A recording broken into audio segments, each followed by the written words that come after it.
My fiancée made the public announcement that she was getting married to someone else during her own birthday celebration. The visitors looked at me with sympathy and exchanged glances. I began to cheer without warning and offered a ring as a blessing. I prayed, "May you have a long and happy marriage and many children." Chapter 1. 1. I took off the ring from my finger and held it out, but no one accepted it. Rebecca clenched the hem of her dress, glaring at me with resentment. The boy beside her smugly wrapped his arm around her shoulder. I sighed and placed the ring on a nearby table. I casually pulled someone over. Celine, since childhood, she loved trailing behind me and Rebecca. She looked at me cluelessly and asked, "What's up?" I asked her, "How have you been?" She said, "What?" She said, "No." I tossed her my car keys. "I've had too much. Drive me home, please. Got it." After just a few steps, Rebecca rushed over and grabbed me. "Richard, what do you mean by this?" As I rubbed my forehead and replied, "Yesterday, due to an unexpected incident, we worked all night at the company. After the morning meeting, I went to the neighboring city. I only got back this afternoon and then went to get your gift. I originally just wanted to say happy birthday and leave." I glanced at my watch. "It's 8 o'clock now.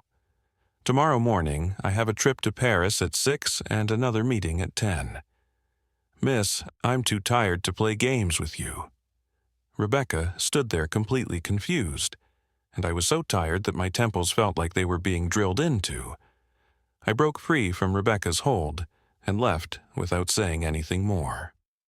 Celine drove me to my door, and as I got out, I gave her the birthday present I had prepared for her, a car key. Rebecca had been wanting this car for a long time, and I had gone to great lengths to purchase it. Celine asked in shock, "You're giving it to me?" I nodded and said, "Take the key and pick it up from the dealership yourself. Thanks, okay," she said. This time, her gratitude was genuine. "Bro, are you and Rebecca splitting up?" "Yeah, I'm calling off our engagement. If anyone asks, you don't need to hide it." "Got it. Rebecca really overstepped this time. You should have taught her a lesson long ago." I smiled, waved her off, and went inside. After showering, I forced myself to stay awake to finish the meeting. As soon as it ended, I collapsed onto the bed without any delay. When my secretary opened the door to wake me the next morning, I was still in a daze. It felt like I hadn't slept at all. I just closed my eyes for a moment. My phone was full of unread messages and missed calls. Some were curiously asking what happened between me and Rebecca. Others were gossiping about whether I was breaking up with her.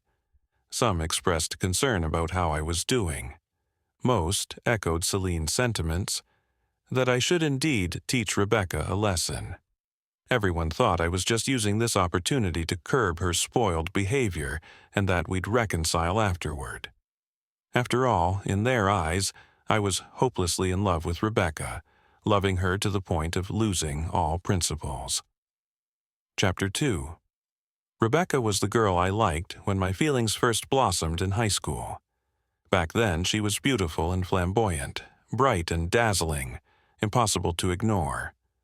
I was no exception. So I confessed to her, "Rebecca, will you be my girlfriend?" She looked at me with a hint of disdain and said, "Top student, I don't like goody-goodies." Because of her words and my youthful recklessness, I did many absurd things, going to classes, king, skipping classes, and clubbing. I started hanging out with Rebecca, until one day she appeared before us, arm in arm with a refined-looking boy. She said, "Let me introduce my boyfriend." It dawned on me that she didn't dislike me, not that she didn't like good students. Rebecca was as promiscuous as they come, but she couldn't swim. She had a lot of boyfriends. I became engaged to her later in our second year of college. We skipped the dating stage and were engaged. She was sensitive to this. You resorted to such unethical measures just to be with me. Don't you know I'll never like you?" She shouted savagely, crying miserably. What did I say back then? I remember. I told her, "It's okay. I don't need you to like me, I just need you to marry me." Rebecca has been my fiancée since my sophomore year. During that time, she flirted with and dated a number of men, and occasionally I would help her clean up the mess. Every time I asked her the same question, "Did you sleep with him?" She would ask, "What if I did? If not, you're free." She was peculiar, though. She had innumerable admirers, but she never allowed anyone to touch her. I had no idea what she was clinging to. Chapter 3. 3. 3 days had passed since my return from Paris. I didn't communicate with Rebecca during these 3 days. However, I was regularly notified of her whereabouts by those in our network. For example, she had already broken up with the man she claimed to be marrying. Bruno even threatened to break off their father-daughter relationship since she was spending every day hanging out in bars with individuals from our circle. In addition, Celine bought back the automobile I gave her for twice as much. I was even more shocked to see Rebecca as I stepped off the plane.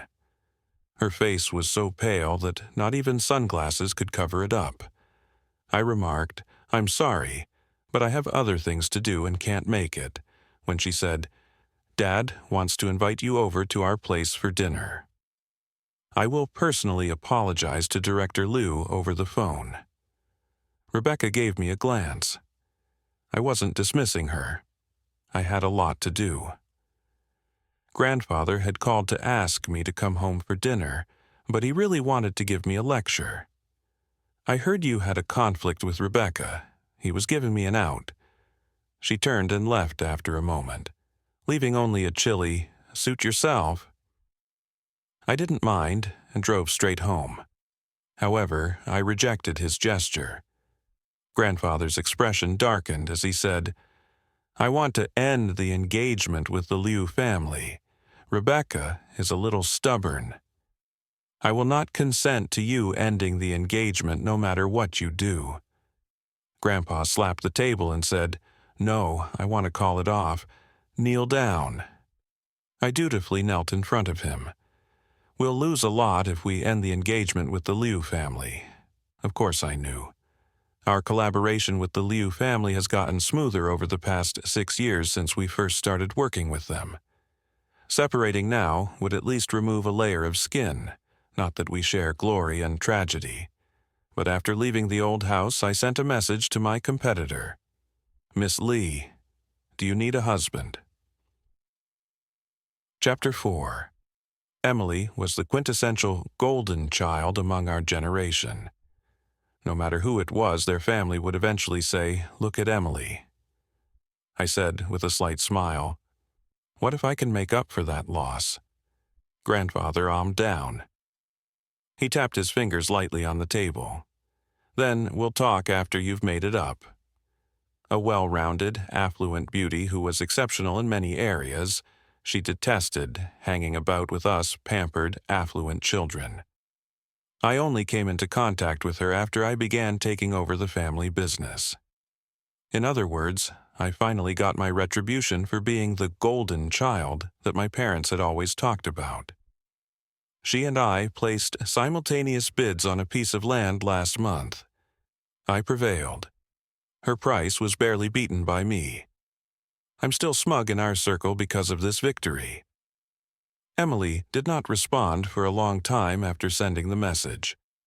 It wasn't until 11 p.m. when she answered. A question mark was sent by her.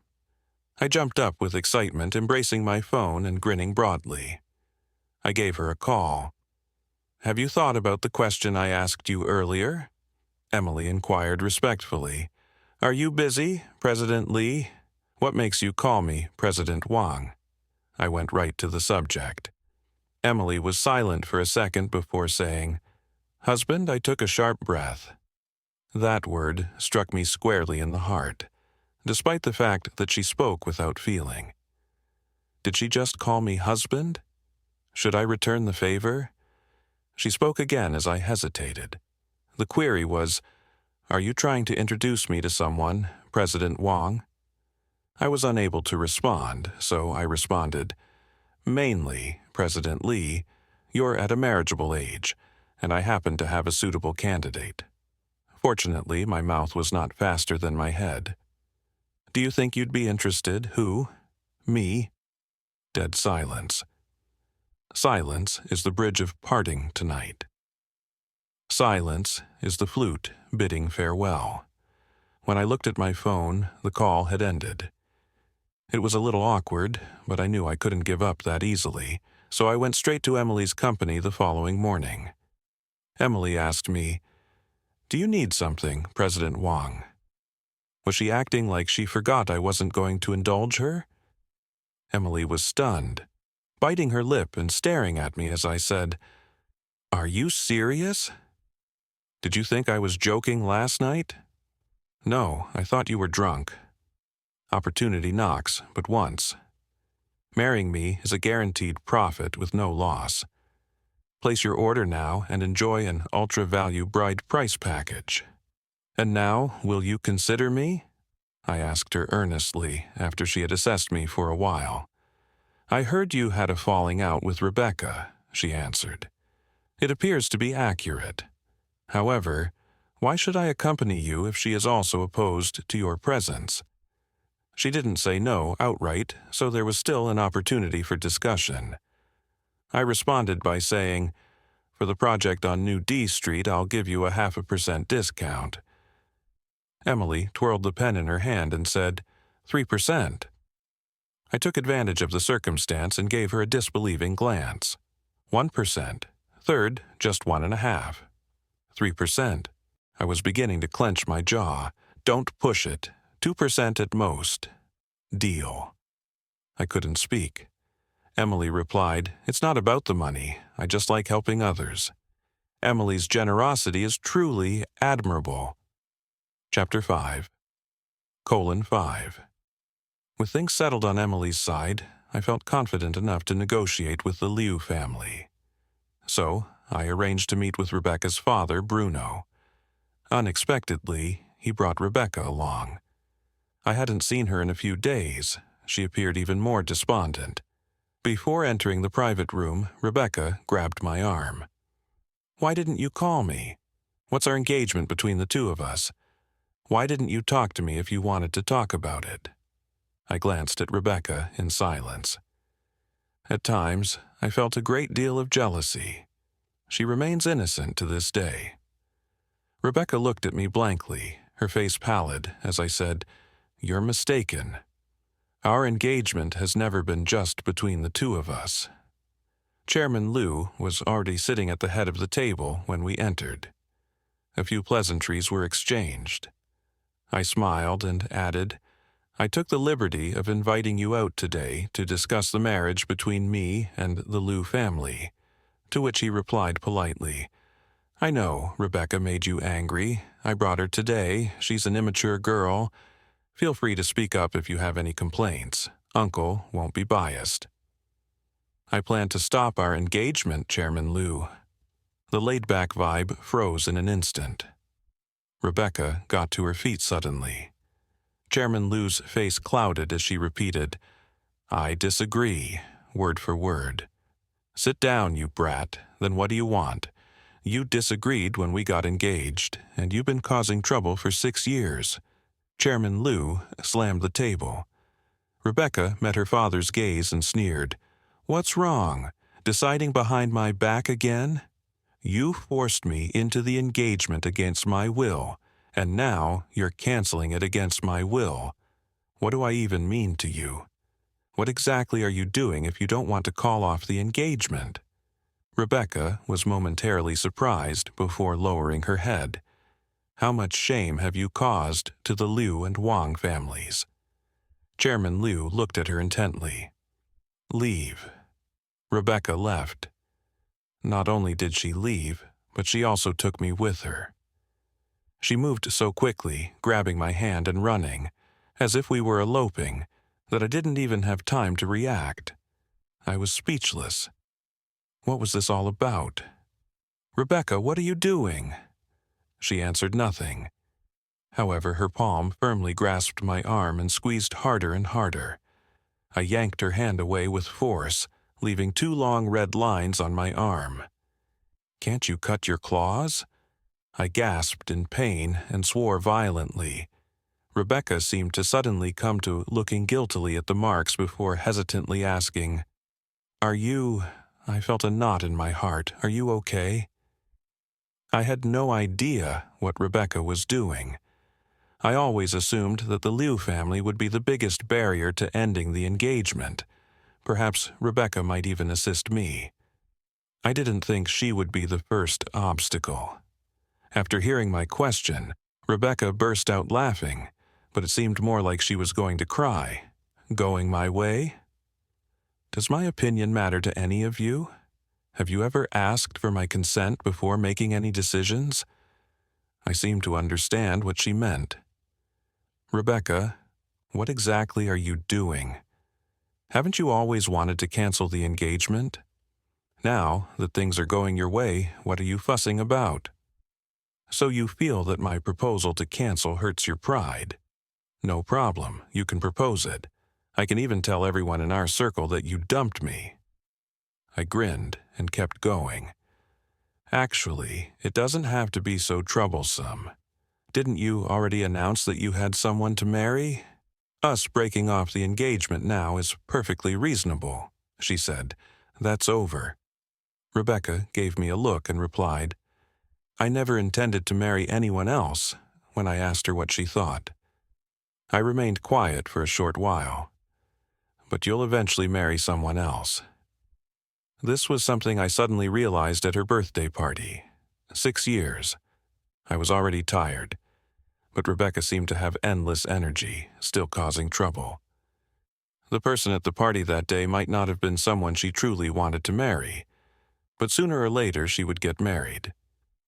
I'm not someone who likes to be passive, so I had to plan ahead and take the initiative. In the end, Rebecca and I parted on bad terms. She left with a resentful remark, "Richard, this time it's not up to you." Chapter 6. Of course, it's not up to me, but it's not up to her either. Negotiation is necessary to resolve this. Before meeting Chairman Liu, I had already taken Emily to meet my grandfather. We had a meal together and chatted casually. We didn't say much. Those who understood, understood. That night, Grandfather relented. "I'm old and can't manage you young people's affairs anymore. Do as you please." I went straight to Chairman Liu's office this time. Within 1 hour, the engagement was called off. At 8 a.m., we decided to post the cancellation on our own official websites. "Tomorrow," Emily inquired. "So, what exactly did you offer the Liu family?" At this moment, Emily no longer had her daytime aloofness. She was looking at me with curiosity. After leaving the Liu Corporation, I had called Emily, wanting to invite her to dinner. She directly told me to come to her place. I was a bit hesitant at first. Then I reasoned that, given the impending change in our relationship, it would be beneficial to explore the possibilities beforehand. Turns out I overthought it. She was just off today and didn't want to go out. She didn't have any particular hospitality. She just had Aunt Jang cook 2 prepackaged meals and opened a bottle of wine. But it was quite relaxing. I said, "You're overthinking. Am I someone who would swallow my pride?" Emily tilted her head, looking at me as if eager to hear more. I clarified, "Actually, the Liu family doesn't have much to hold over me. In these 6 years, no one was a fool. It was just mutually beneficial cooperation. There's only one thing: Clear Water Bay. The Liu family is the investor. If I break off the engagement, they'll withdraw their investment. If they pulled out, the land would remain in my possession, disrupting my capital chain. Therefore, I urgently needed someone who possessed the necessary funds, strength, and willingness to make a significant impact." She truly is a great person." I looked at her with sparkling eyes. Emily was speechless.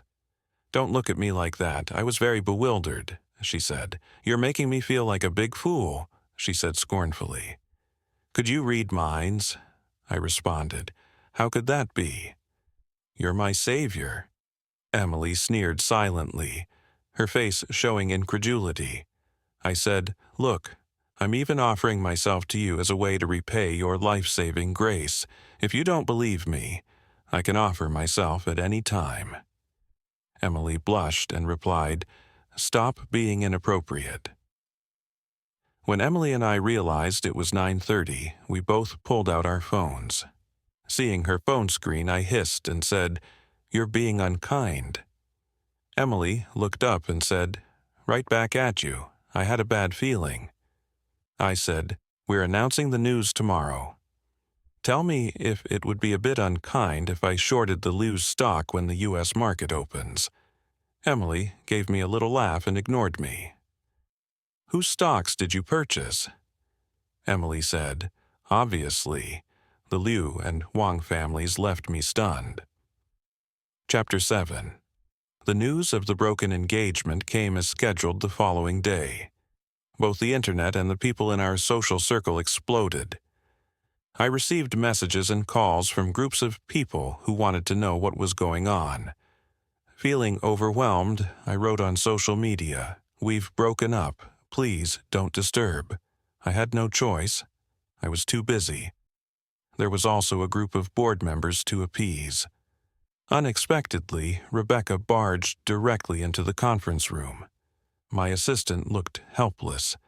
She mouthed that she couldn't stop her at all. Rebecca didn't look well. I could even see the red veins in her eyes as if she were furious. I said, "Please go to my office. I'll speak with you following the meeting." Rebecca bit her lip and laughed icily. "Richard, you are genuinely ruthless. You were the one who claimed to like me, pursued me for years, and insisted on getting married to me. You—" Bang! I slapped a folder onto the table, interrupting her. "Elise, please continue the meeting." "Yes, Mr. Wang." I gave Rebecca a quick look before leaving the meeting room. She trailed me into my workspace. Rebecca gave me a chilly look as she said, "I'm feeling embarrassed now, aren't you, Richard? You brought all this upon yourself. I never asked you anything, and you kept pushing me." I responded, "Yes, it's pretty embarrassing. But it's not my reputation that's tarnished. It's your Liu family's." Rebecca gave me a fierce look as though she wanted to pierce me. "Rebecca, this isn't the first time you've trespassed into my conference room, but it will be the last," I said. "I'll have security escort you out if it occurs again." "Rebecca, we're all adults here. Adults have their own set of rules. Not every place is somewhere you can come and go as you please." Rebecca appeared to have taken a serious hit. Her face went white right away.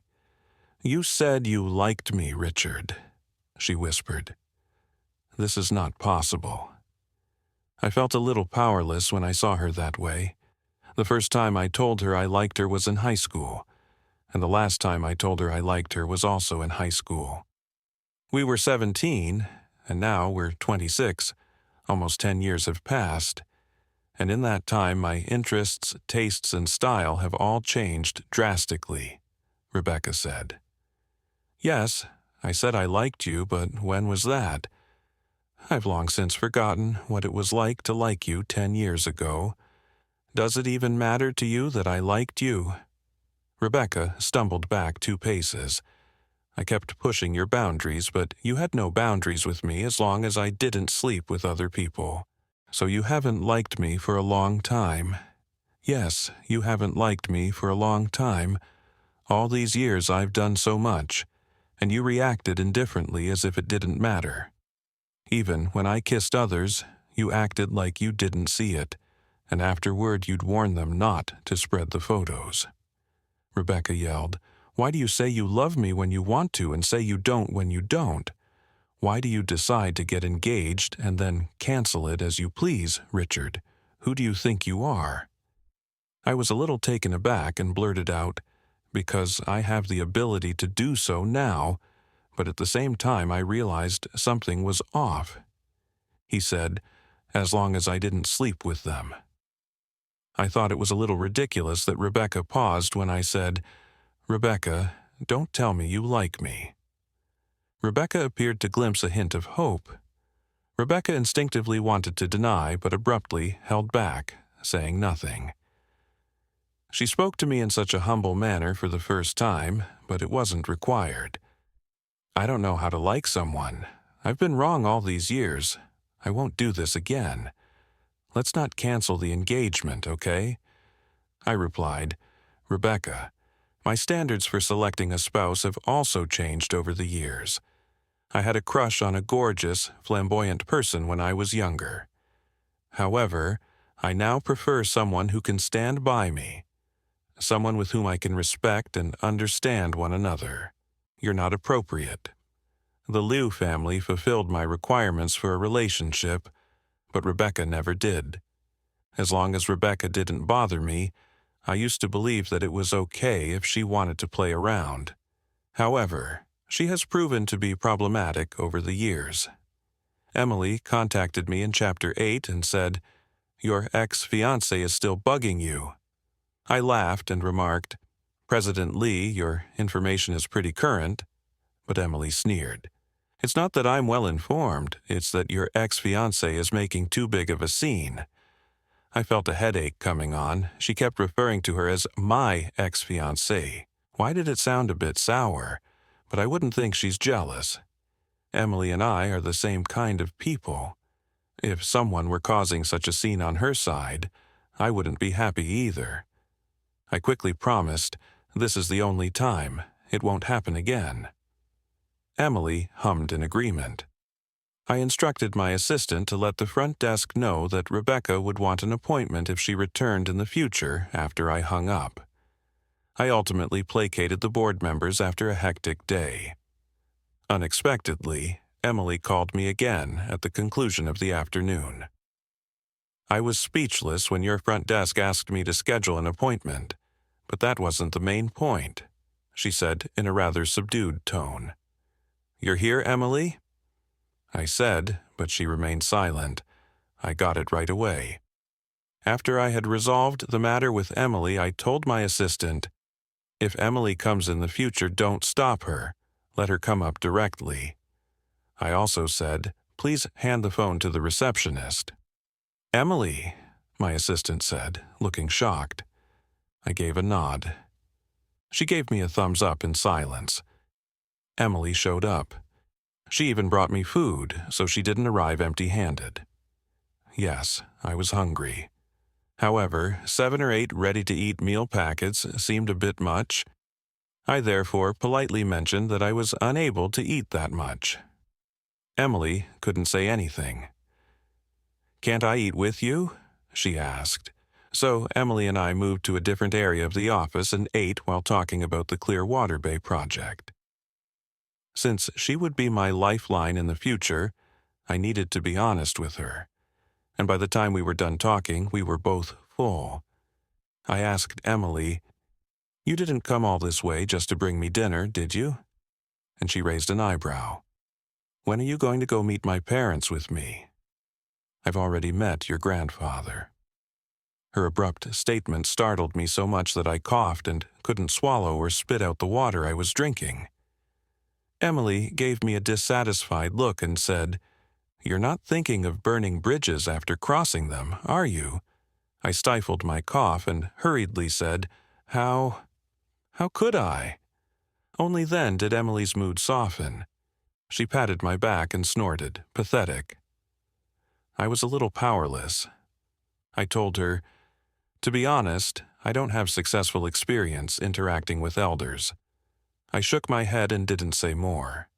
My grandfather raised me after my parents passed away prematurely. As for my grandfather, he's extremely profit-oriented. He groomed me solely as an heir. So our relationship has always been based on interests. If I harmed the interests, I'd get punished. Feelings didn't matter. It was all business. But Emily's parents are different. I have a vested interest in Emily, not in her parents.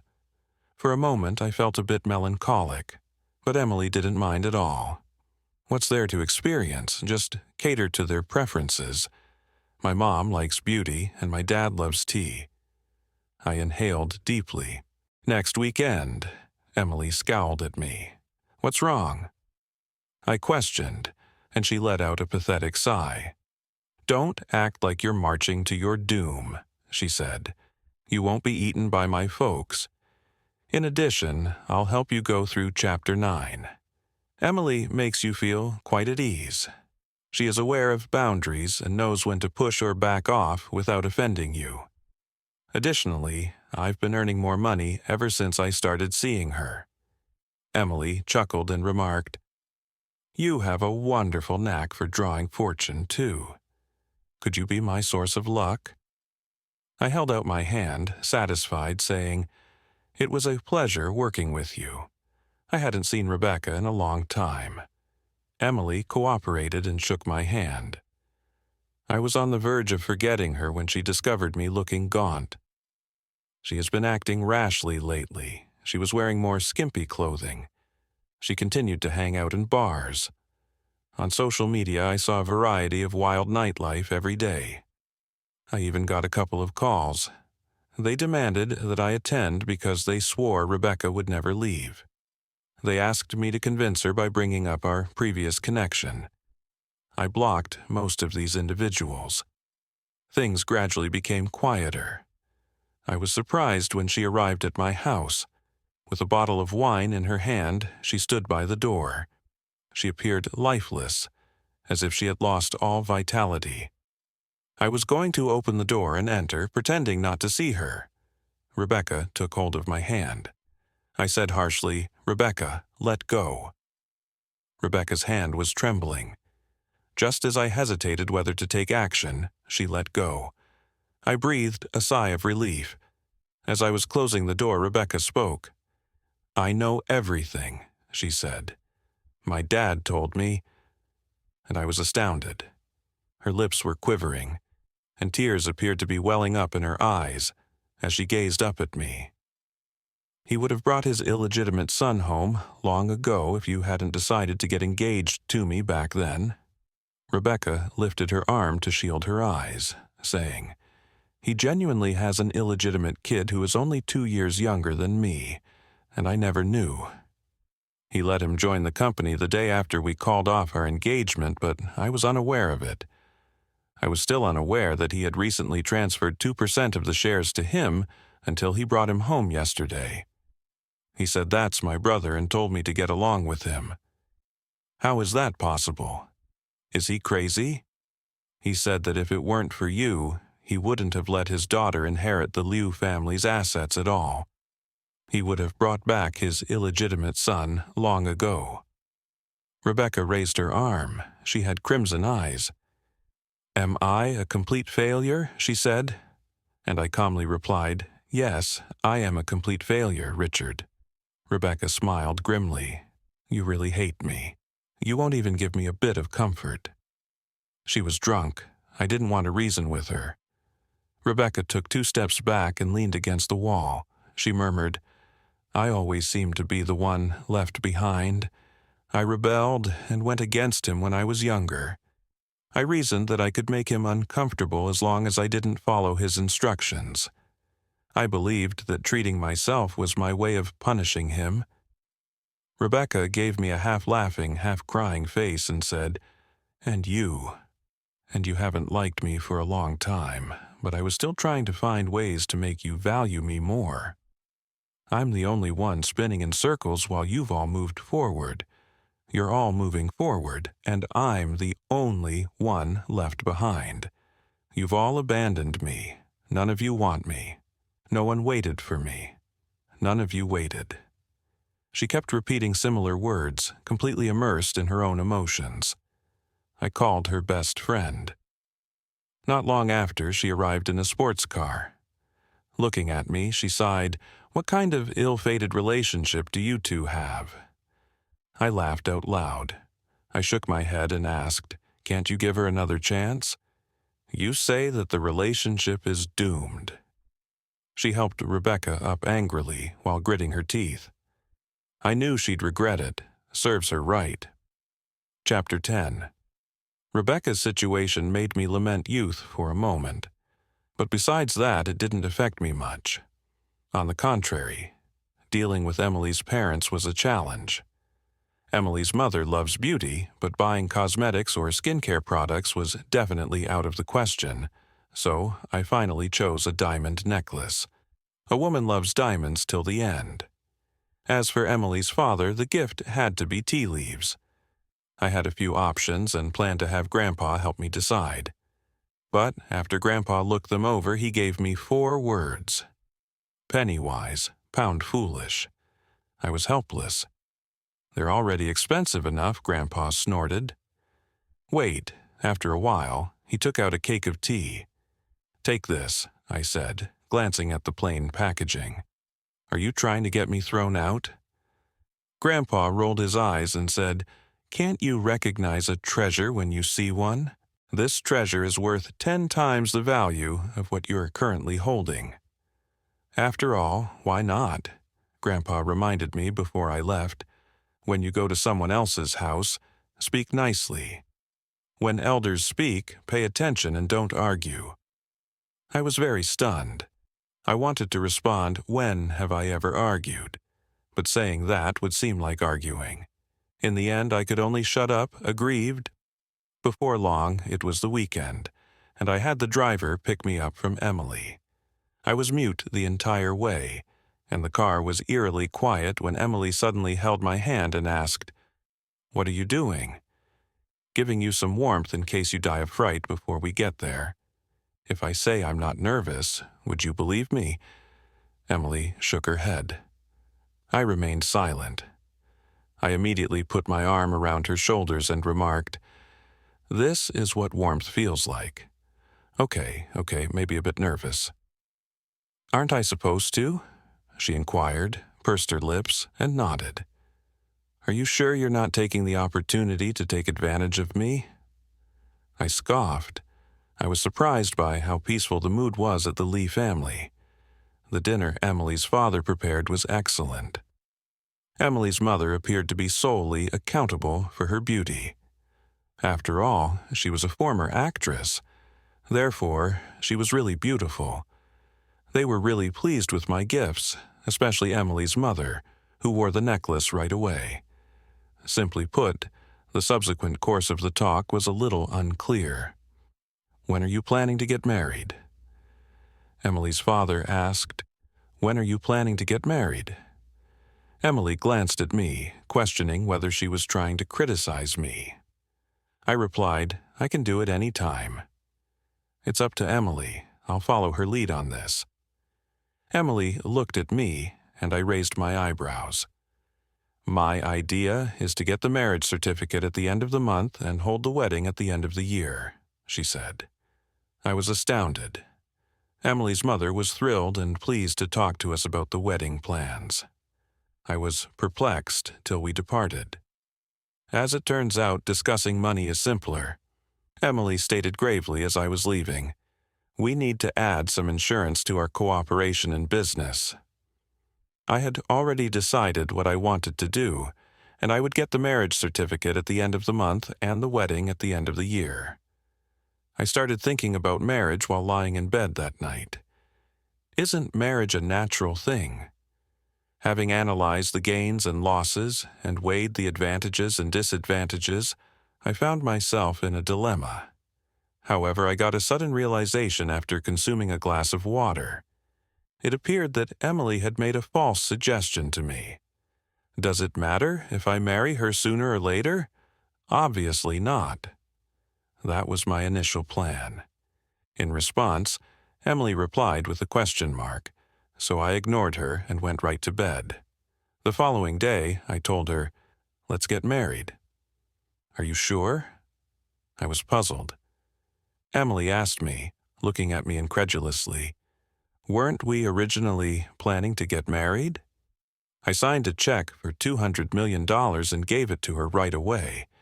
Years passed after the birth of our daughter, and Emily finally told me, "Back then, I thought you'd give me a romantic proposal." Emily nodded earnestly, saying, "Impressive as always, Mr. Wang." However, Mr. Wang was as stunning as before. He simply gave me a check without any extras. Chapter 11. So you agreed. Yes, making money is nothing to be ashamed of. Emily and I planned our marriage registration for 3 days later because Emily would officially invest in Clearwater Bay on that day. We believed that announcing our marriage certificate would result in mutual benefits. Today, someone from the Liu family came over to discuss our future collaboration, and I was taken aback when she said, "President Liu, it's a pleasure to meet you." Rebecca looked at me and gripped my hand tightly for a few seconds before letting go. "President Wang, it's a pleasure to meet you," Rebecca said without much small talk.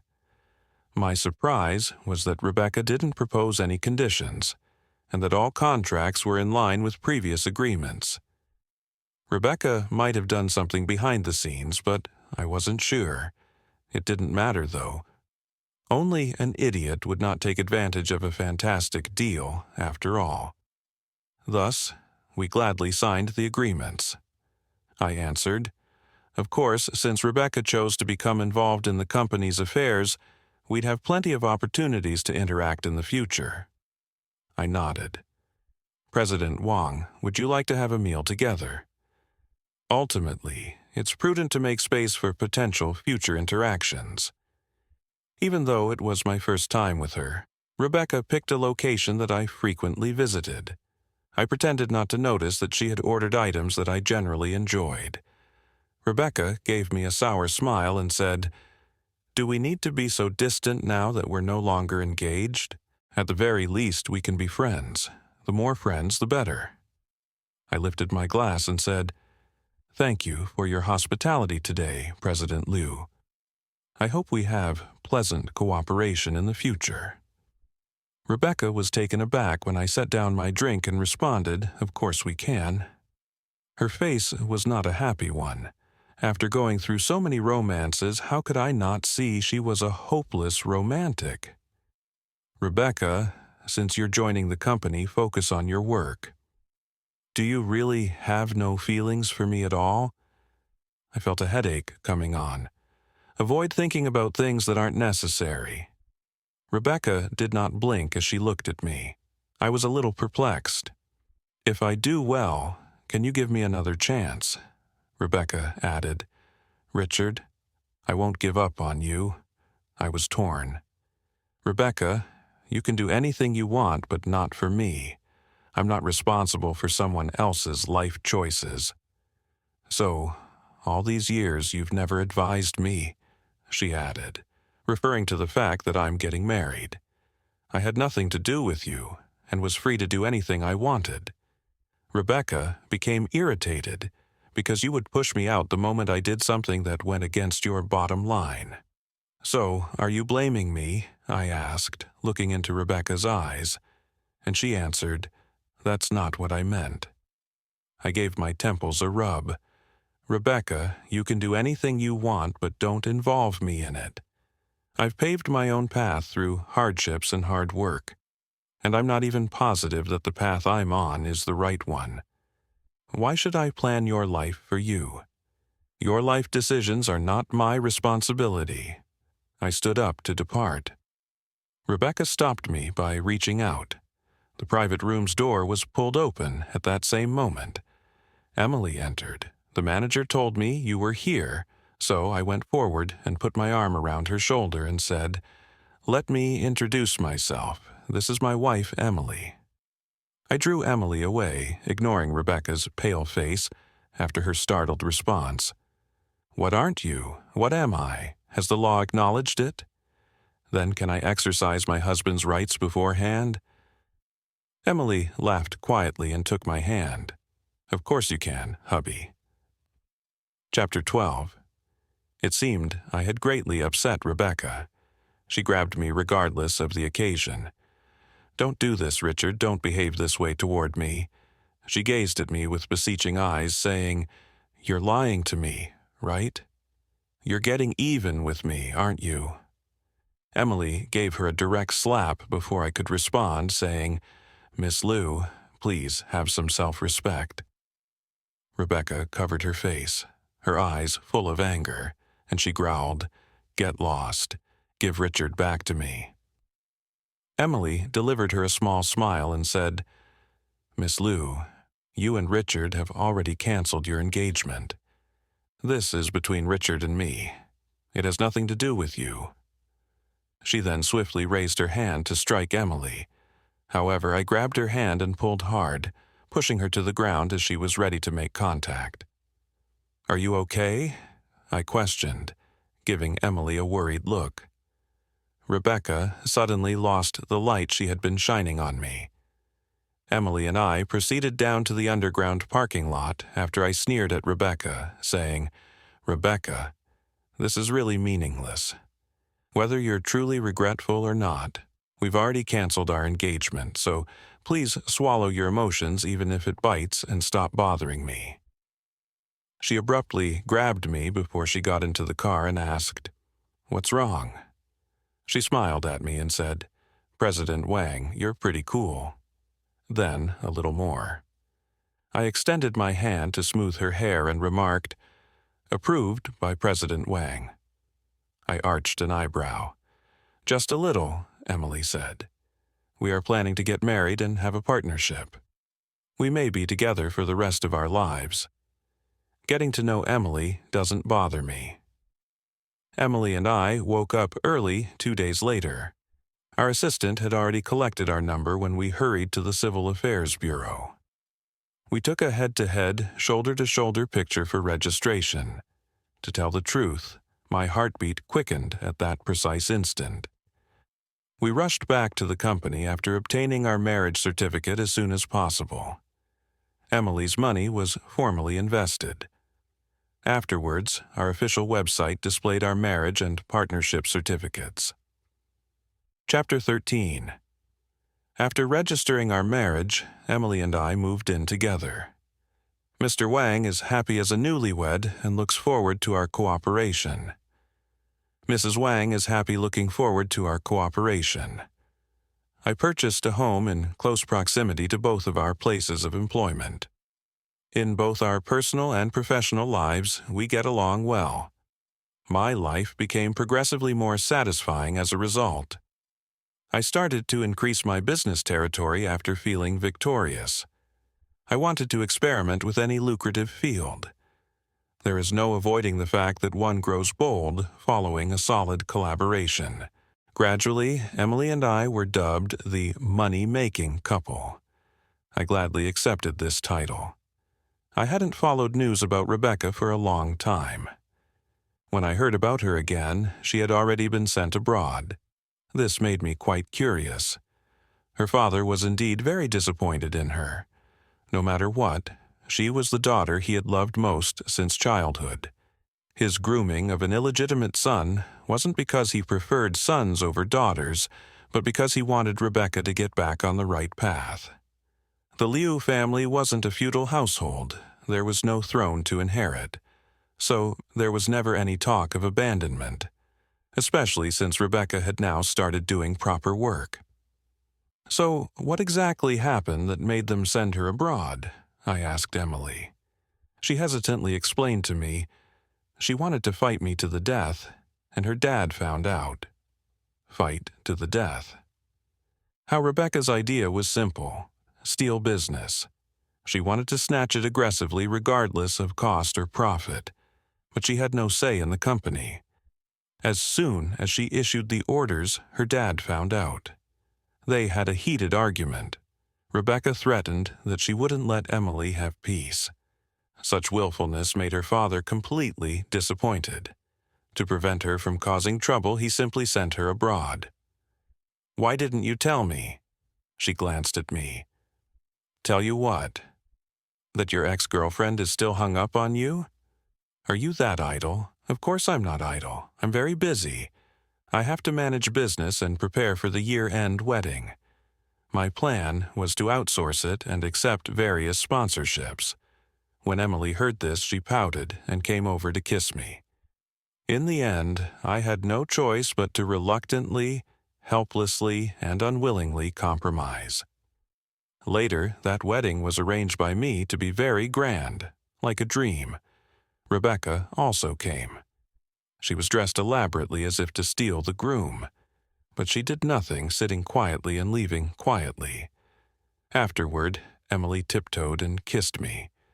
She said, "Mr. Wang, please take care of me for the rest of our lives. What would you do in my place? Let me know in the comments. And if you're enjoying the story, don't forget to like, subscribe, and turn on notifications for more."